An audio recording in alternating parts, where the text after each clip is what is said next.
نماز کے اندر پاؤں کی کتنی انگلیاں لگانا فرض ہے، کتنی انگلیاں لگانا واجب ہے اور کتنی انگلیاں لگانا سنت ہے؟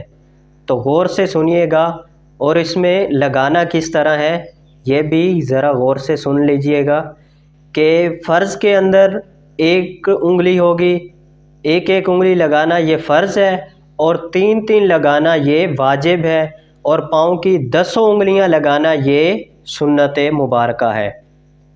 اور انگلیاں لگانا کس طرح ہے؟ پاؤں کی جو انگلی کا پیٹ ہوتا ہے اس کو رکھ کے زمین کے اوپر زور دینا ہے تاکہ صحیح طرح لگ سکیں۔ ایک ایک لگانا یہ فرض ہے، تین تین یہ واجب، اور 10 انگلیاں لگانا یہ سنت مبارکہ۔